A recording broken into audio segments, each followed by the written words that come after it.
Bueno, buenos días. Vamos a empezar en el abordaje pues, de síndrome icterohemorrágico. Vamos a empezar de una vez con lo que les traigo por acá. Hablamos de un síndrome ictérico y vamos a empezar por eso. Generalmente cuando es clínicamente visible, generalmente pues, lo tenemos cuando hay una bilirrubina total por encima de 2. Puede darse por cualquier manifestación o consecuencia pues, de obstrucción de vía biliar o inflamación del parénquima hepático, también incluso por hemólisis, pues lo podemos encontrar. Y es importante que puede estar acompañado de coluria, colia o dolor en cuadrante superior derecho. Y pues básicamente tiene que estar asociado para poder hablar de este síndrome como tal, de cualquier manifestación hemorrágica, independiente pues del mecanismo o del sitio pues que sea el que esté presentando el sangrado. ¿Qué es lo importante? Hay muchas causas que nos podrían causar un síndrome icterohemorrágico. Tenemos las infecciosas por cualquier pues, tipo de infección como tal, siendo de pronto las virales las más relevantes. Tendríamos también la malignidad, como puede ser los carcinomas hepatocelulares, los carcinomas renales, o podríamos tener incluso pues, ciertas causas inflamatorias, como puede ser un síndrome fagocítico, lúpula, vasculitis, las hepatitis autoinmunes. Por otro lado, tendríamos los tóxicos, que también se podrían llegar a manifestar como un síndrome hemorrágico, pero para la revisión que les propongo el día de hoy, y teniendo en cuenta pues lo más común en nuestro medio, traigo la parte infecciosa, entonces sería más como el síndrome febril icterohemorrágico lo que vamos a revisar pues en esta ocasión. Propongo para esta revisión este enfoque como un enfoque basado en un problema médico que va a ser el síndrome icterohemorrágico y finalmente, con una información epidemiológica y una información clínica, poder caracterizar un síndrome. Eso que se va a hacer lo que nos permita definir cuáles son las pruebas de laboratorio, los exámenes auxiliares más importantes y de esta forma llegar al diagnóstico etiológico, ya que básicamente este será el enfoque que voy a seguir llevando por lo largo de la revisión, a lo largo de la revisión pues, de cada una de las etiologías del síndrome icterohemorrágico. Entonces, muy importante siempre cuando uno se enfrenta a un síndrome icterohemorrágico asociado pues, a lo que estaba contando de este enfoque de proceso diagnóstico bajo un enfoque sindrómico, será la residencia o viajes que haya tenido un paciente, los antecedentes, las exposiciones, los tóxicos, las ocupaciones que tenga pues cada uno de los pacientes y, muy importante, si actualmente pues se encuentra uno bajo algún tipo de brote. Entonces, esto es muy conocido, una revisión esta fue en la revista Infectio, fue publicada en 2016, es sobre el síndrome febril agudo, y es muy importante, y eso sí lo encontré en bastante de la evidencia que revisé, que siempre que uno se encuentra el síndrome febril icterohemorrágico, incluso el síndrome febril agudo, la primera pregunta que le hacen a uno es, bueno, ¿usted se encuentra en una zona que es endémica para malaria? ¿Es así o no es así? Porque si es así, parta de que es síndrome febril y partimos de que esta de las malarias son una de las etiologías del síndrome icterohemorrágico pues habría que considerar hacer la gota gruesa para el diagnóstico. Sin embargo, si eso no es así, o si usted piensa que puede ser otra cosa, pues váyase por el enfoque sindrómico, donde la presencia de exantemas, de hemorragia, que nos interesa mucho para la revisión como tal del día de hoy, donde el componente pues de alteración respiratoria e ictericia, que también nos compete como tal para el día de hoy, nos hace empezar pues en los distintos tipos de etiologías que podemos tener. Ya por otro lado están las adenopatías o cuando los cuadros son inespecíficos, pero siento que este cuadro que nos trae la revisión de infectos también es una de las herramientas claves para el manejo del síndrome febril hemorrágico, pues como tal en nuestro país.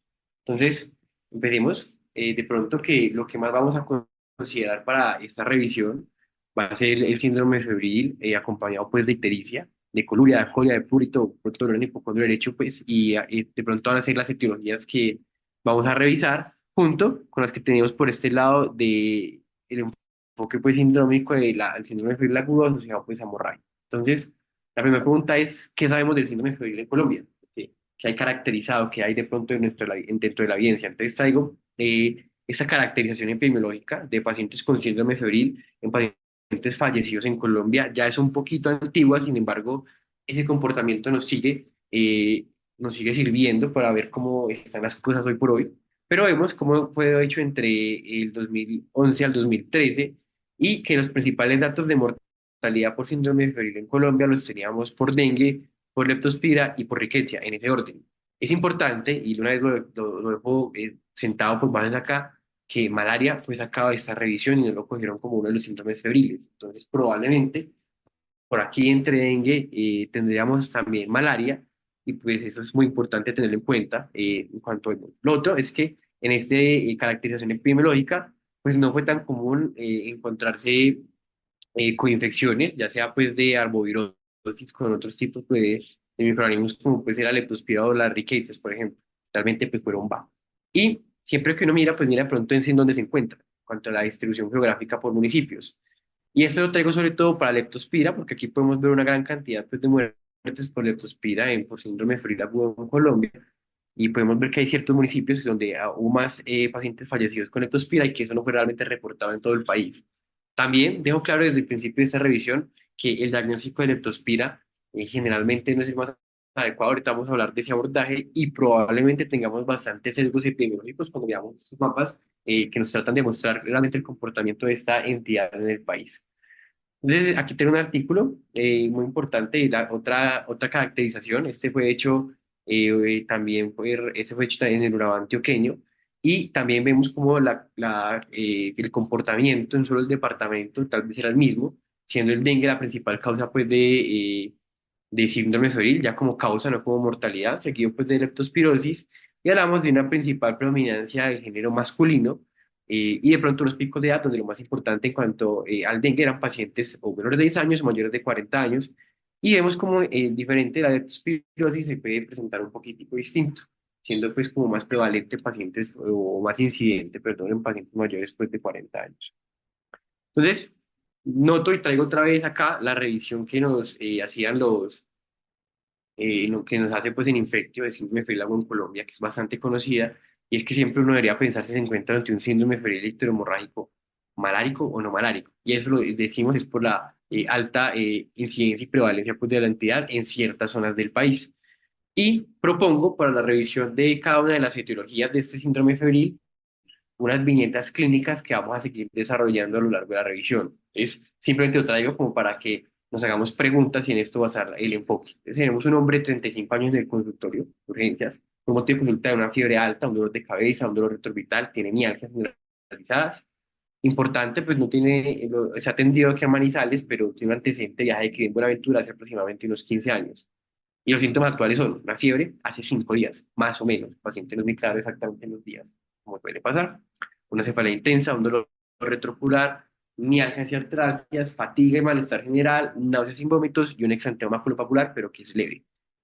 Al examen físico, pues tenemos un paciente febril con una frecuencia cardíaca y tensión arterial pues, normal. Y a la exploración, lo más otro importante es un eritema facial leve, un exantema maculopapular y un dolor a la palpación muscular. Entonces, vuelvo y traigo, como les decía, aquí para el enfoque sindrómico, y hay varias cositas que pues tenemos importantes. Tal vez la más relevante dentro de la viñeta en este momento es el exantema, y quiero que revisemos de pronto cuando no tenemos el exantema, lo primero que nos hacen descartar en el síndrome febril agudo, que es el dengue. Entonces empecemos una revisión del dengue, que me parece pues, muy importante tenerla acá de primera, probablemente porque sea la que más está en alerta en el momento en el país.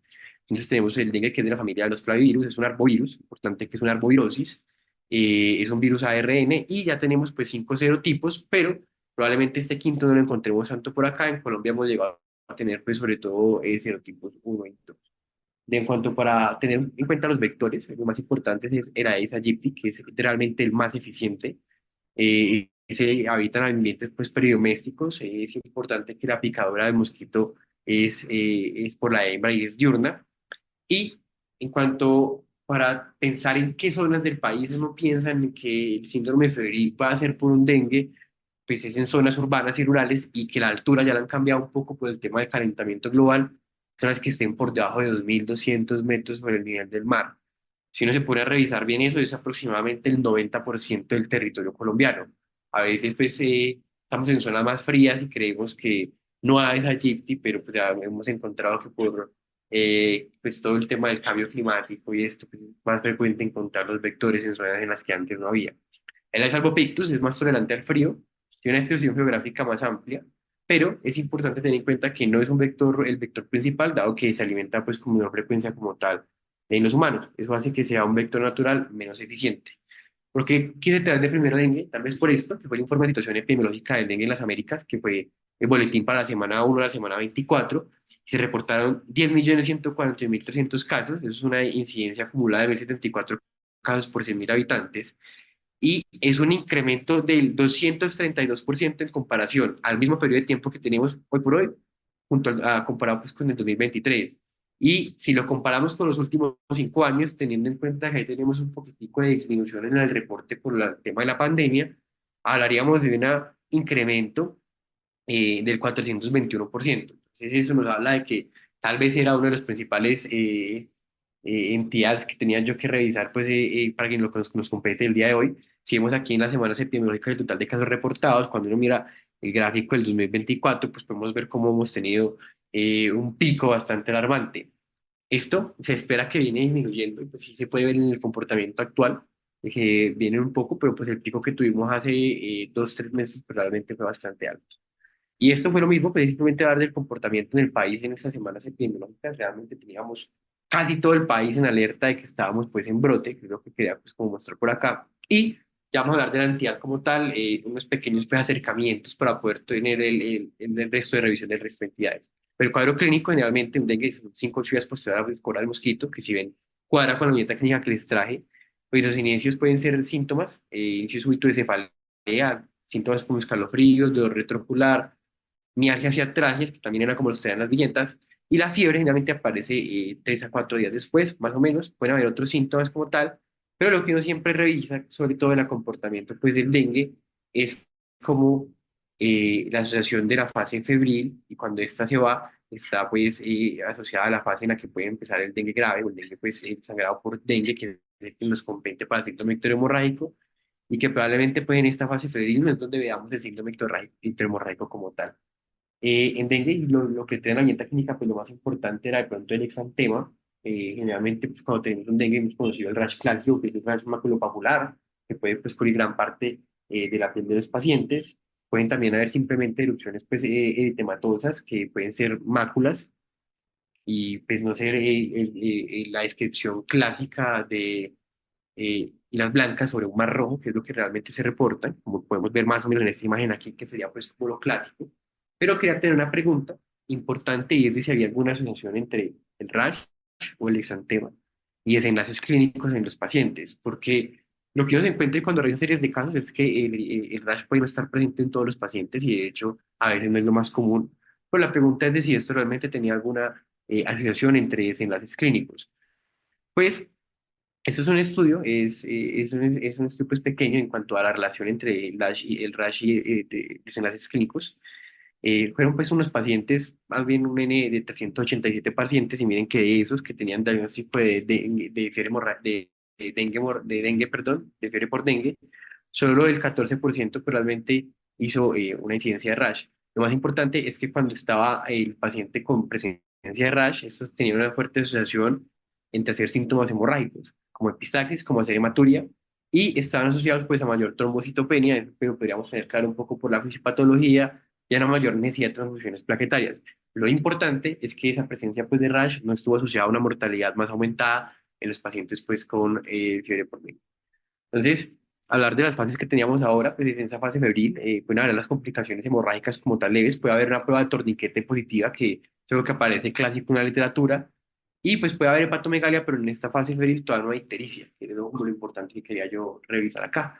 Y en esa prueba de torniquete, para tener una simple revisión, que es una prueba en la que se hace inflando un manguito y se mide la presión arterial en la mitad entre las presiones arteriales sistólicas y diastólicas durante 5 minutos, uno cuenta en la piel por debajo del manguito en busca pues de petequias 2 minutos después, y decía que la presencia de 10 o más nuevas de petequias en un área pues de esa zona se considera como una prueba positiva. Esa es la forma pues, de hacerlo, pero los últimos metaanálisis pues han mostrado que realmente es una prueba de muy mal rendimiento, con una sensibilidad pues baja del 58%, una especificidad buena del 71%, podríamos decirlo, pero no tiene unos valores predictivos ni positivos ni negativos que realmente nos hagan pensar que es una prueba que va a ser útil para, pues, para el quehacer médico diario.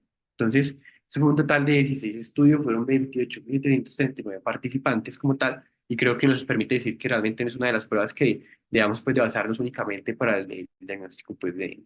Y ya, pues, es importantísimo pues, para hablar de la fase crítica del dengue, aquí es donde realmente aumenta la permeabilidad capilar y la fuga plasmática, donde pueden haber pues, ya las clínicas de asitis o derrame pleural, y es el paciente en el que nos puede entrar en la fase en la que hace una rápida progresión a un choque irreversible. Yo estuve buscando bastante en la literatura para traerles acá cuál es la parte más asociada a la presencia de ictericia, y realmente a pesar de que el dengue está descrito como una de las entidades clásicas de síndrome hemorrágico, no es común la aparición de ictericia. Sin embargo, si la vemos, probablemente se aparezca es en la fase crítica de la enfermedad, que es donde realmente uno debería estar pensando que es donde se debe tratar al paciente más agresivamente por el alto riesgo de mortalidad que tenga. Ya cuando hablamos de la fase pues, de recuperación como tal, y hablamos de los pacientes que ya han pasado pues, por la fase de sangrado de dengue, ya hay unos plaquetas bien empecinados en ascenso, ya no hay deterioro pues, de falla multiorgánica visible, y generalmente se empieza a dar la reabsorción de fluidos, ya no hay esa fuga que veíamos previamente. Entonces, realmente aquí lo más importante es que pueden hacer los pacientes otra vez unas manifestaciones dermatológicas, pueden hacer un incremento, por así decirlo, del rash, pero eso no nos tiene que preocupar pues como con un aumento de la mortalidad porque no tiene una asociación como tal directa. Esto es una de las gráficos de pronto más importantes que encontré para la revisión. Resulta que encontrar literatura como tal de síndrome icterohemorrágico o fiebre icterohemorrágica es difícil porque principalmente la tenemos como prevalente en países de bajos recursos y la literatura pues internacional tiene más publicaciones como fiebre del viajero o fiebre del viajero que retorna.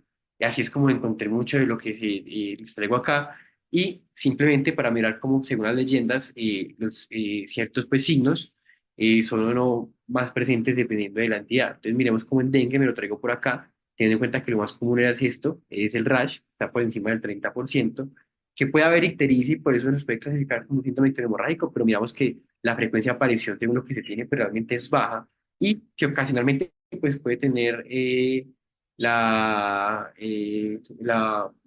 erupción pues, conjuntival, que pueden tener linfadenopatías, que pueden tener mialgias, que pueden tener esplenomegalia, y vemos como cuando uno habla del sangrado, pues sí encuentra como uno de los síntomas muy frecuentes. Entonces creo que esa también es una de las herramientas y de los materiales que nos van a seguir sirviendo para el resto de la revisión, y por eso pues a pesar de que el dengue está descrito como un síndrome hemorrágico, pues esa aparición de la ictericia no es lo más frecuente.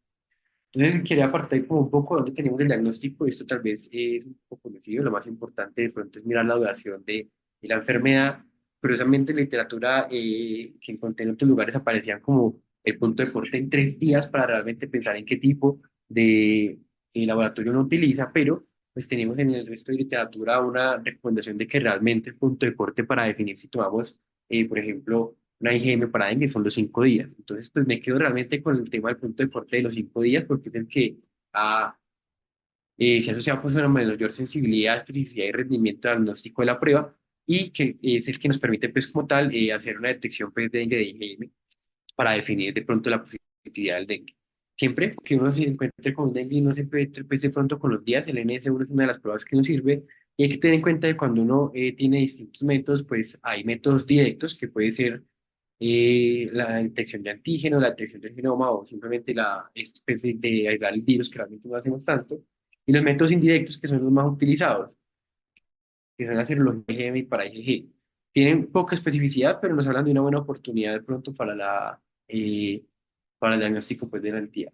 Y esto que también es muy importante es en cuanto a las infecciones, porque pues como somos un país en el que podemos tener incluso la circulación de los 4 tipos, serotipos pues, de dengue, ya tenemos en cuenta que son 5, pero por aquí nunca hemos visto de 5 pues, en América, en lo que encontré, es que en esa infección primaria, claramente un pico de la IgM y en la infección pues, secundaria que podríamos tener en ciertos pacientes y que incluso este riesgo de mayor mortalidad, ese pico es menos pronunciado, pero es más pronunciado el pico de IgG, como va a tenerlo en cuenta. Y eso es como pues, realmente diferencias entre una infección primaria y una infección pues, secundaria. Entonces, más o menos es a las 2 semanas que el título de IgM disminuye, y eso hay que tenerlo en cuenta, mientras que se producen pues, los anticuerpos IgG.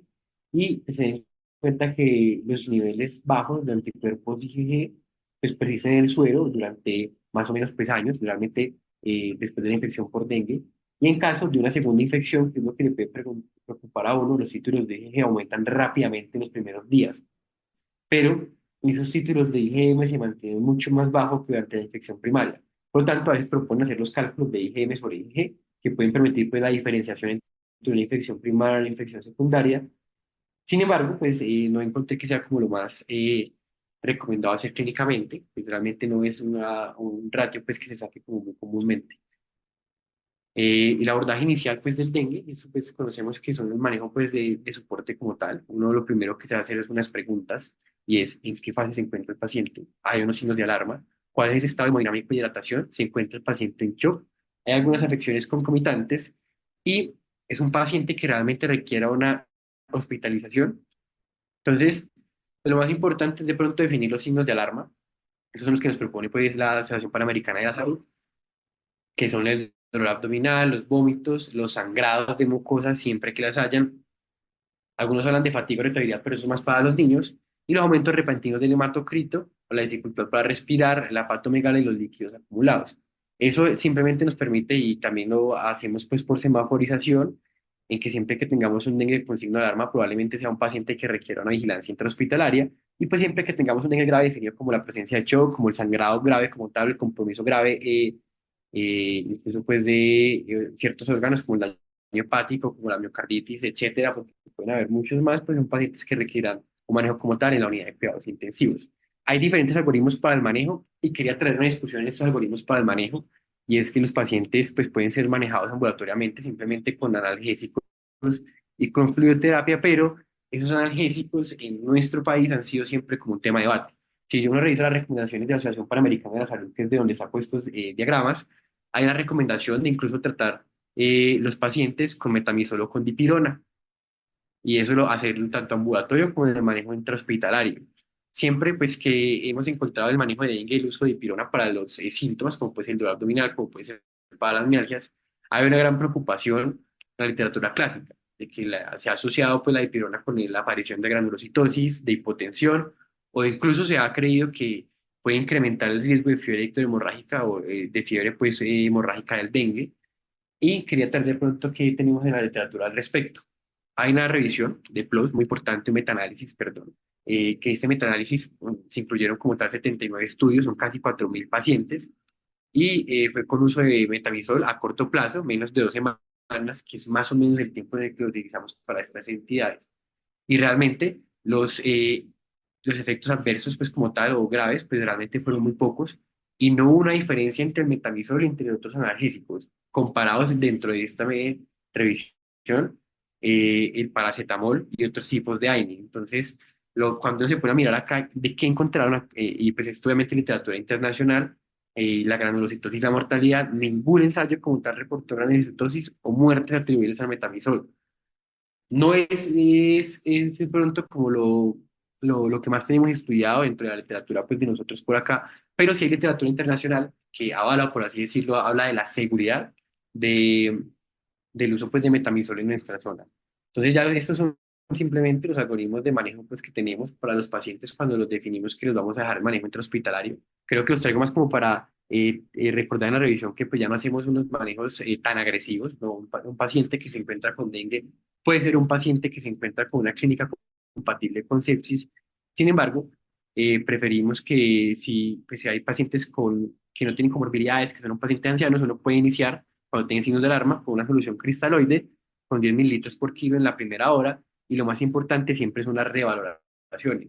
Y recordar que esto sí es muy importante de pronto para nosotros en el equipo de geriatría, que siempre que tengamos un paciente anciano, que sea un paciente con alta carga de comorbilidades, esa reanimación hídrica inicial se disminuye a la mitad, a 5 mililitros kilogramos en la primera hora, y luego esos que vienen realmente las revaloraciones pues clínicas más o menos cada hora para definir si necesitan nuevas cargas o si necesitamos ese reduciendo ese aporte pues, de fluidoterapia. Teniendo en cuenta que a pesar de que es la piedra angular del manejo, también puede ser la principal causa pues, de iatrogenias y pues, de probablemente daños asociados pues, al cuidado de la salud, si no tenemos en cuenta esas revaluaciones y dejamos como que esto persista. Entonces ya pues, el manejo pues, de shock lo va a sacar un poco de lo que es la revisión, y quería tener es como tal la gran pregunta de si es como la afectación hepática por dengue, si realmente lo podríamos clasificar como un síndrome icteromorrágico, por lo que les traía ahora, esa presencia de ictericia podría estar en menos de 5% de los pacientes. Entonces, esta es una revisión sistemática también de cómo se encuentra la afección hepática en dengue. El objetivo pues, era explorar las características clínicas y biológicas de esa afectación hepática. Y pues, el criterio de inclusión para este metaanálisis fueron estudios de casos clínicos y estudios de cohorte o estudios transversales que reportan las características de afectación hepática en dengue y que hubiera sido confirmado por pruebas de laboratorio, como fuera la NS1, el ELISA o pues, la PCR.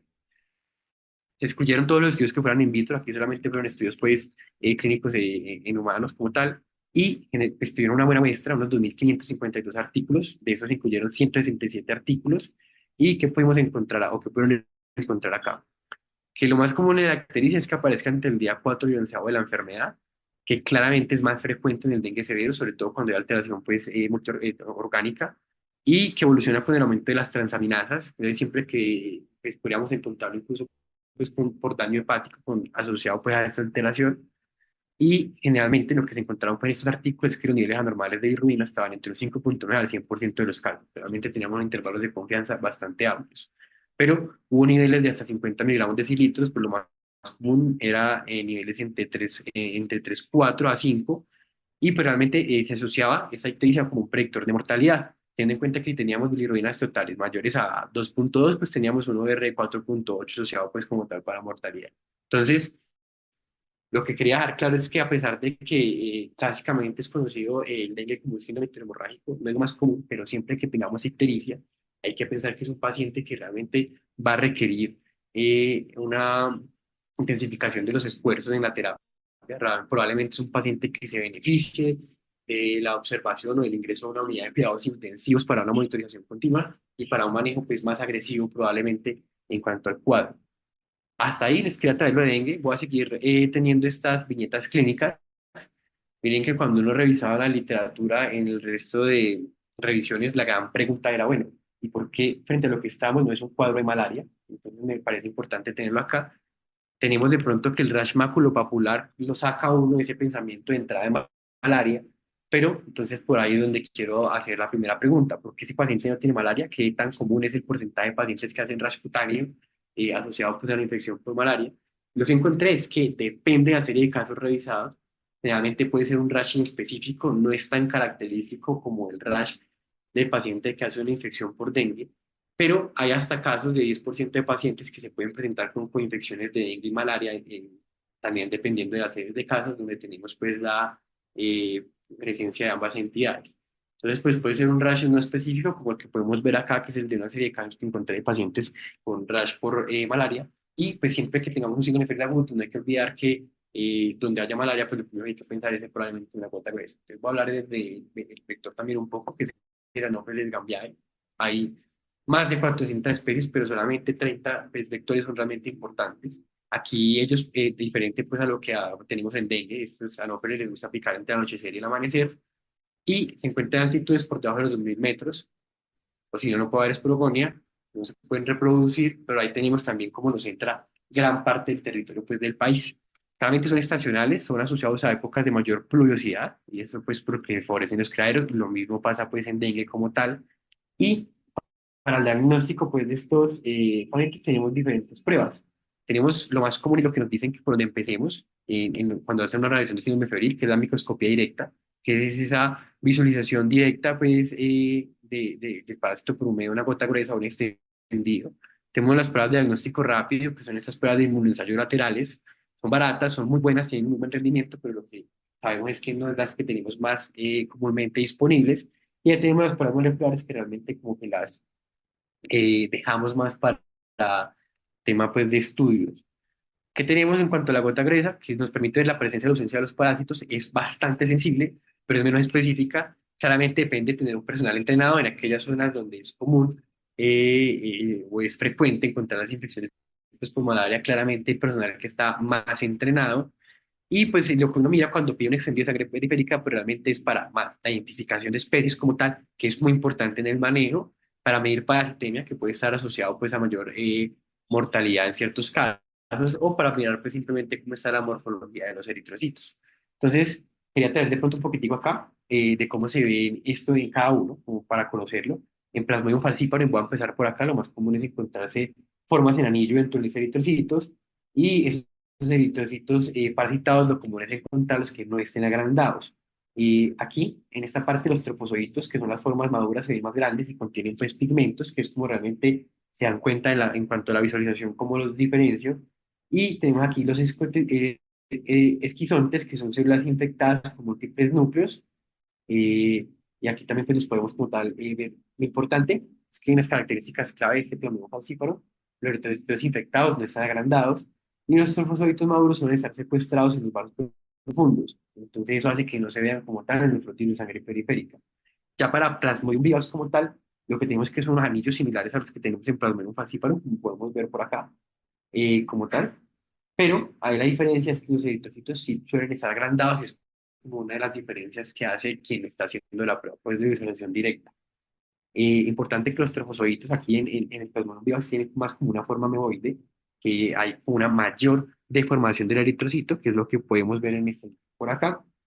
Y los esquizontes como tal tienen núcleos, pues muchos más núcleos comparados con los Plasmodium falciparum. Aquí lo importante del Plasmodium vivax es que tiene como una mayor predilección por la infección de eritrocitos jóvenes y que suelen estar agrandados. Y el Plasmodium malariae como tal también tiene unos anillos, pero pues no son como los más comunes tan como el Plasmodium vivax. Los eritrocitos tampoco suelen estar agrandados. Aquí pues suelen tener como una forma más compacta, como la que podemos ver en esta segunda imagen. Y lo importante es que este Plasmodium malariae, diferente al vivax, suele tener, por así decir, una predilección por eritrocitos más maduros, más viejos, y por lo tanto no se agrandan. Entonces, esa es como la forma en la que se hace esa microscopía directa, esa diferenciación como tal de ante qué parásito nos encontramos.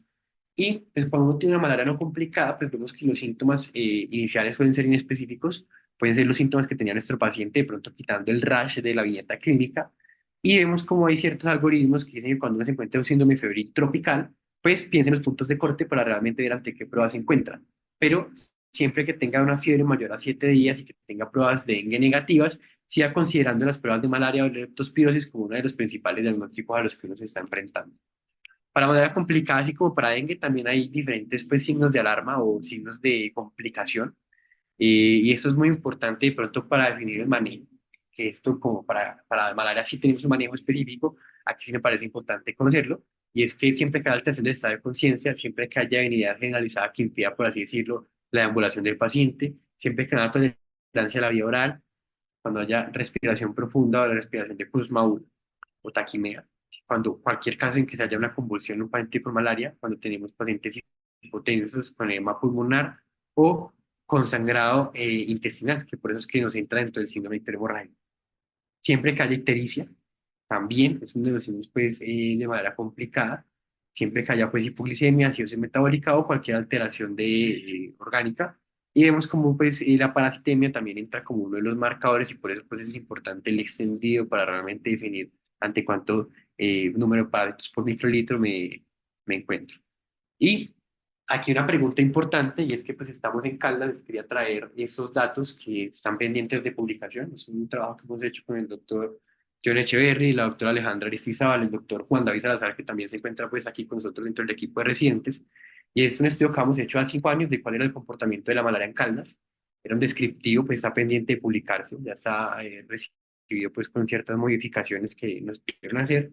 Es que lo más común era encontrarlo en hombres, era más común en nuestra zona encontrar Plasmodium falciparum que Plasmodium, perdón, Plasmodium vivax que Plasmodium falciparum, y que realmente por criterios acá lo que más tuvimos fue malaria complicada. Entonces era como lo bastante importante. Dentro de lo que pudimos revisar es que el 25% de los casos revisados fueron pacientes, pues, casos autóctonos, no eran pacientes que tuvieran viajes a ninguna de las zonas, y lo más común fue que nos encontramos del kilómetro 41, o y donde pues el 8,1% de los casos realmente importados venían de Venezuela. Esto claramente tiene que ver con que fue hecho pues hace algunos años como tal la revisión y que ya se conocía que en este kilómetro 41 pues hay casos en los que hay transmisión autóctona, por así decirlo, de la malaria y uno creería que en nuestro departamento por tener hartas zonas de frío pues no lo teníamos, pero pues, realmente eso no era así. Entre los síntomas más frecuentes pues claramente teníamos la fiebre, pero lo que quería revisar es que la ictericia la encontramos en aproximadamente el 13% de los pacientes. Por eso es que cuando se encuentra un síndrome icteromorrágico, independientemente del lugar, puede ser un paciente que venga de Caldas, pero vemos pues que el hallazgo pues, de malaria no es algo del todo imposible de encontrar. Entonces, dentro de las complicaciones más frecuentes, ya habiéndolo encontrado pues acá en ese comportamiento, fue la trombocitopenia, seguido pues de la anemia y el aumento pues de la creatinina, y importante es que de esas complicaciones más frecuentes, lo que más encontramos como entre un 25 al 27% son las bilirrubinas por encima de 3.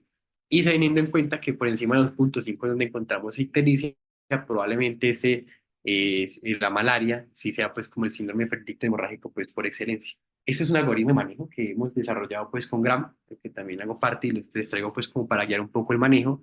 Y es, lo primero es la sospecha. Siempre que la gota gruesa pues esté negativa, si la sospecha persiste, se debe repetir de 12 a 24 horas después.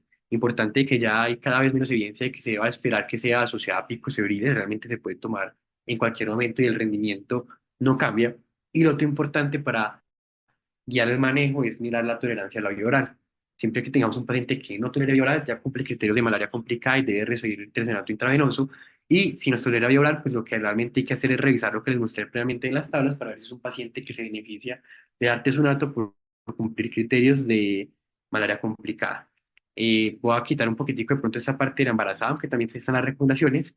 Y lo otro, pues, importante es mirar ante qué tipo pues, de parásito nos encontramos, ya que para Plasmodium vivas pues utilizamos la cloroquina y siempre que tengamos el falciparum para eliminación pues de hipnozoitos tendremos que utilizar otros tipos de medicamentos.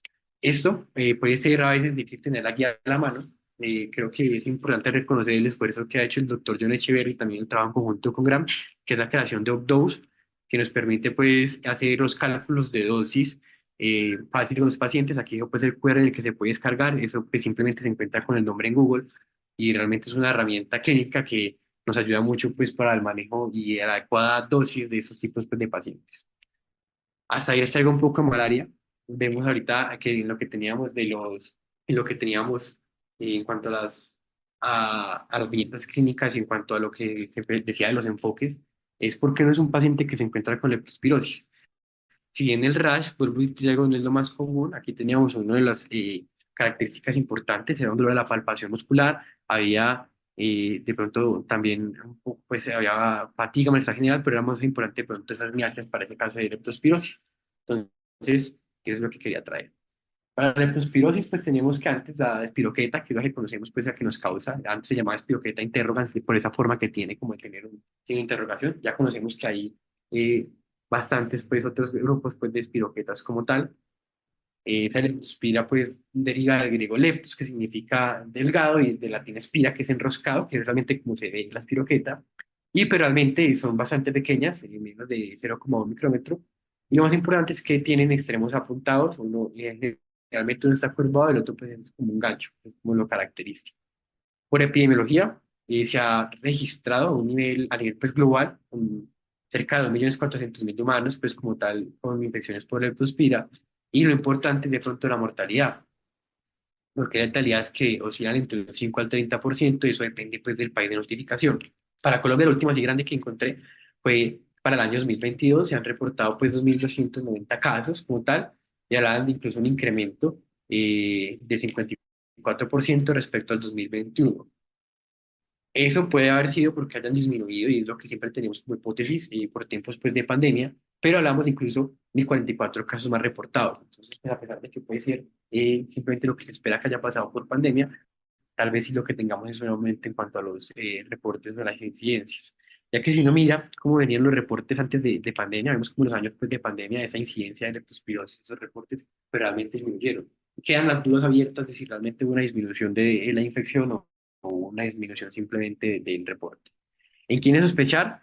Siempre le hemos echado la culpa y por eso traía la viñeta de pronto los dos ratoncitos a los ratones como el vector, pero pues realmente es que también lo podemos tener, y esto lo sacaron en uno de los botines epidemiológicos del INS, es que a pesar de que lo más frecuente eran contactos pues con roedores, los contactos pues con perros, con aguas estancadas, con sistemas de alcantarillados, incluso con deportes acuáticas, pues también estaban asociados pues a infecciones por leptospira. Entonces, no tengamos eso como el único contacto o asociación, pues como tal, para empezar el diagnóstico ante un síndrome febrile. La manifestación es común, pero más común también será la fiebre. Ponía yo de pronto las mialgias como lo más importante también ahí, una prevalencia hasta el 90%. Y ten en cuenta que la ictericia, a pesar de que también se presenta, pues está presente en el 10 a 20% de los pacientes aproximadamente. Entonces, en esta adaptación que hice como tal de una tabla de una caracterización previa. Em, Esto es muy importante en cuanto al manejo pues, de la leptospira, y de pronto son las fases de la enfermedad. Y como tenemos unas fases en dengue, aquí tenemos unas fases. Voy a empezar de pronto por la fase aguda, ubicándonos aquí arriba, donde es una caracterización de la infección asociada pues a una fiebre alta, a síntomas como cefalea, mialgia, malestar general. Y realmente es esa la fase en la que la leptospira se encuentra en sangre, en la que tenemos lo que conocemos como leptospiremia en líquido cefalorraquídeo y puede encontrarse a pesar de que en mayor medida en la orina. Tenemos la semana 2 y 3 que es generalmente pues la fase de convalecencia. Y durante esta fase pues se empieza como tal ahí sí a eliminar leptospira por orina, lo que conocemos como leptospiuria. Aquí disminuye la fiebre y realmente los anticuerpos empiezan a elevarse como una respuesta pues inmunitaria.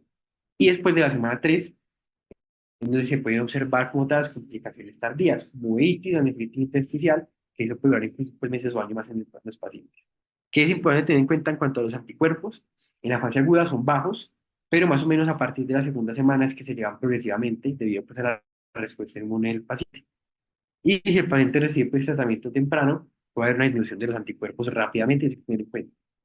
Eh, la respuesta inmunitaria pues, puede ser anamnésica, lo que quiere decir una respuesta más rápida y fuerte si hay una exposición repetida. Y en cuanto a los estudios de laboratorio, que es lo que nos compete de pronto para mirar estas fases, pues uno realmente podría hacer cultivos durante la fase aguda, que es donde se puede encontrar en sangre, pero lo que realmente más utilizamos que es la serología, que es para la detección pues, de anticuerpos, generalmente lo hacemos en la fase aguda y pues uno luego puede llegar a tomar otras muestras, que son estas muestras 3 y 5 las que vemos por acá, que son simplemente para determinar seroconversión y para hacer monitoreo. Realmente el diagnóstico de leptospira es bastante difícil porque es que hay una cosa pues, que se recomienda en cuanto a según las fases, teniendo en cuenta pues, que el incubación es de 2 a 20 días y en la fase pues, de la enfermedad puede haber una forma itérica de forma aguda, que da entre las primeras 2 semanas más o menos y pues puede haber una forma pues, convaleciente. Que es importante en cuenta los títulos de los respuestas inmunológicas, los anticuerpos pues IgM realmente se elevan 5 a 7 días después, alcanzan un punto máximo alrededor de la segunda semana y los anticuerpos IgE más o menos aparecen después de esa tercera semana.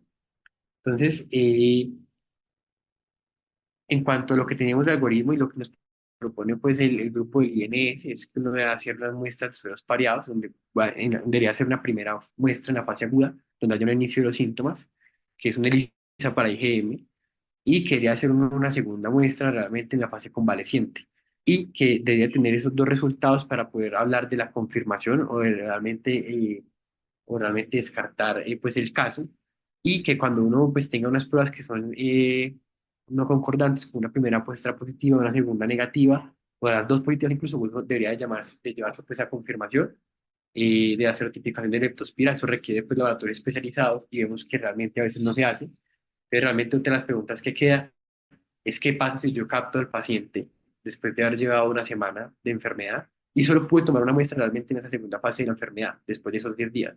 Esa pregunta la voy a dejar para el final de pronto para que la discutamos. Y por acá tengo a ciertos invitados pues, que nos pueden ayudar con eso. Y en cuanto al manejo, pues tenemos en cuenta que para el manejo ambulatorio podríamos utilizar una tetraciclina como la oxiciclina con una adecuada cobertura de lo que es la leptospira. Y para pacientes que requieren manejo hospitalario será pues como la ceftriaxona realmente nuestro medicamento pues por excelencia. A veces lo que se encuentra en ciertas series de casos es que solamente el diagnóstico clínico es el que hace que se tomen decisiones para empezar el manejo, ya que son pacientes que si no se tratan, aquí pues sí tenemos unos números elevados de letalidad y de mortalidad que hacen el hecho de que no se puedan esperar pues a llevar a laboratorios especializados. Lo mismo, el que trae ahorita pues que se usa, que nos fue sacado pues de fiebre del viajero, el leptospira, la ictericia sí es muy frecuente y el sangrado también es una de las manifestaciones frecuentes, sobre todo cuando tenemos casos de leptospira grave, también conocido pues como el síndrome de West, que es el que realmente pues, se puede presentar con ambas manifestaciones. Voy con una de las últimas viñetas clínicas y ya para terminar, en esta revisión que nos da muy bien el infeccio, hablan de que aparece incluso fiebre amarilla como uno de los primeros diagnósticos a descartar. Todo lo que tiene esa viñeta aparte pues del rash que era el que traía como para dengue podría ser algo asociado pues a lo que tenemos de fiebre amarilla. Y pues lo quería hablar un poco del ciclo de transmisión y vector, ya que no es algo que revisemos normalmente. Hay varios ciclos de transmisión conocidos pues de la fiebre amarilla. Ten en cuenta pues que es un virus ARN, es un grupo de los flavivirus. Y que ten en cuenta que tiene ciclos de transmisión pues selváticos, que se da entre monos y mosquitos, intermedios, sobre todo pues en las zonas pues de la sabana africana, como tal que es donde más lo han reportado, y la transmisión pues urbana cuando hay pues, mosquitos infectados que infectan humanos. Importante para la fiebre amarilla es que no se transmite de persona a persona, y necesita la transmisión de un vector pues ahí intermedio que será pues finalmente eh, que nos permitirá pues que se dé como tal eso. Ese vector pues puede ser la AES, pero también tenemos el Imagogus o el Sabetes, que realmente son los que se encuentran en Sudamérica y pues realmente el, el AES es el que tenemos como más relacionado como tales con la práctica pues del dengue. Entonces, ¿qué tenemos en fiebre amarilla en Colombia?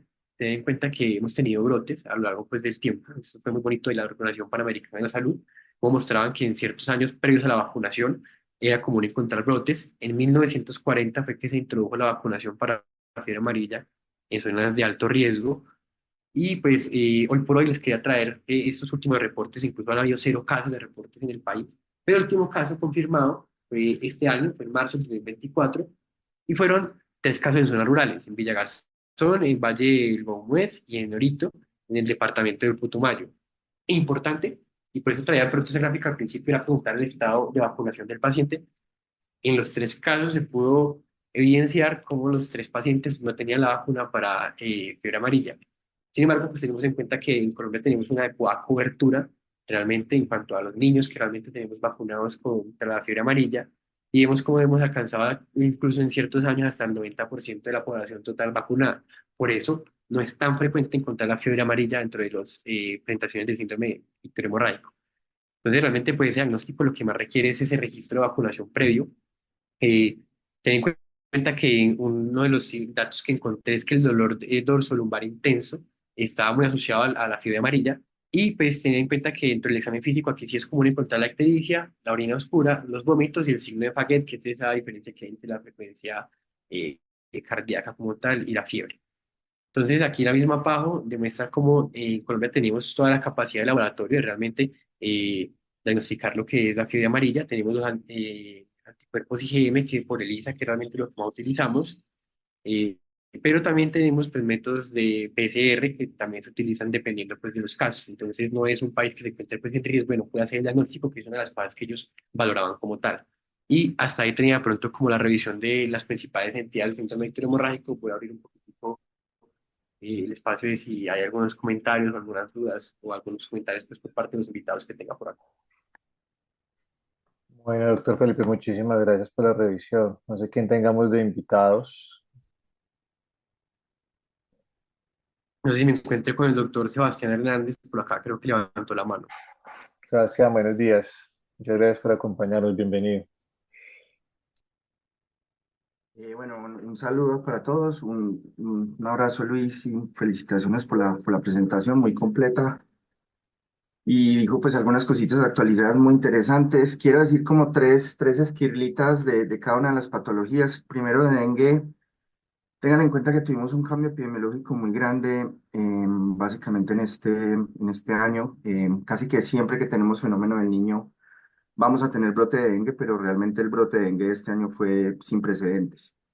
Quiero llamar la atención sobre un fenómeno que estamos viendo acá en el eje cafetero y es la asociación de turismo y cambio climático en zonas que tienen una altitud similar a Manizales. Quiero poner el caso de dos municipios, Salento en Quindío y Salamina acá en Manizales. Son dos municipios que tuvieron las peores epidemias de dengue con transmisión de dengue autóctono en casco municipal con casos de dengue grave y con mortalidad asociada. La verdad es que a medida que vaya avanzando pues, este resto de década, vamos a ver cada vez más estos brotes, entonces debemos ser muy abiertos al hecho de que cuando volvamos a tener otra vez epidemia de dengue no seamos tan estrictos. No, es que en ese pueblo no hay dengue.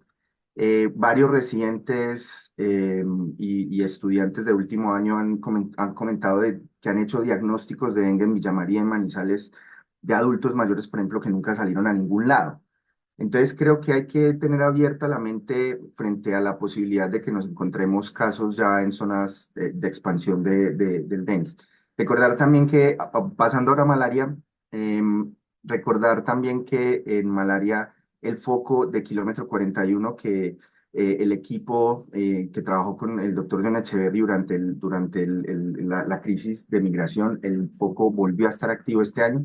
Este año volvimos a tener casos autóctonos de malaria en toda la región del kilómetro 41. Obviamente lo bueno es que se han hecho las medidas pues para parar la epidemia y esto se ha logrado. Un detalle sobre sobre el posible diagnóstico de casos de fiebre amarilla.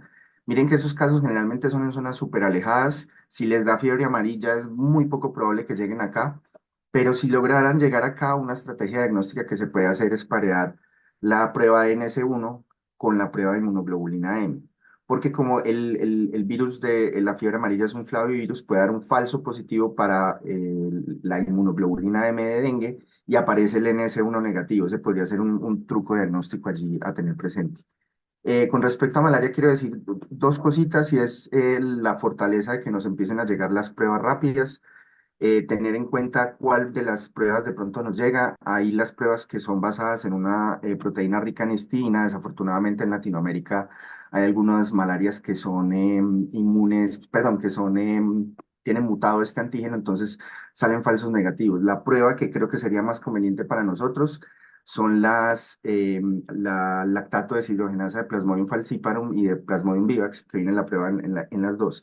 Y esta tiene la gran ventaja de que la prueba más o menos se correlaciona con los niveles de parasitemia, entonces también puede ser un factor interesante para analizar si el tratamiento ha sido efectivo, porque muchas veces ustedes van a encontrar con un caso de malaria, y recuerden que nosotros acá, nuestros laboratorios, los microbiólogos y microbiólogas no tienen una vasta experiencia en hacer microscopía de malaria, es una prueba muy operador dependiente, entonces a veces nos serviría mucho tener la prueba molecular. Lo ideal es que siempre pidiéramos las dos, por dos sencillas razones. La primera, porque los extendidos y gota gruesa nos permiten detectar otras patologías tropicales que de pronto se nos podrían pasar y que no hay pruebas para ellos en fase aguda, como es la enfermedad de Chagas aguda y el filariasis, que todavía hay unos casos de manzonelosis, por ejemplo, en Chocó. Entonces, eso sería bueno tenerlo presente si uno pudiera de pronto utilizar esas dos pruebas. Y sobre la pregunta muy interesante que hizo Luis, al final el leptospira, no sé si por ahí de pronto estará conectado el doctor Diego. Tuvimos hace, creo que un año, 2 años, algunas mortalidades sospechosas de leptospira y el tema es que nunca se logró tener un diagnóstico etiológico debido a que desafortunadamente lo que dijo Lucho, uno tiene generalmente el paciente en fase aguda, cuando ya está entrando en fase crítica, el paciente ingresa a la unidad de cuidados intensivos, generalmente se le alcanzó a tomar un solo suero, no se alcanza a hacer suero pareado y muchas veces nos eliminan los sueros. Algunas recomendaciones diagnósticas ahí, tratar de que los laboratorios juiciosamente nos guarden los sueros para si el paciente logra sobrevivir, entrar en fase convaleciente, lograr hacer el otro suero y si hay discordancia poder mandar a hacer la MAT. Y una recomendación que se puede hacer, y lo hemos averiguado con varios laboratorios de los laboratorios privados de acá de Manizales, por lo menos 3 laboratorios, tienen la posibilidad de mandar una muestra a un laboratorio de referencia para hacer una PCR de leptospira. Entonces, si usted tiene un paciente en fase crítica, que ya lleva más o menos unos 10 días, 11 días, ahí es el día ideal para tomar la IgM, que es cuando tiene mejor rendimiento según las curvas ROC.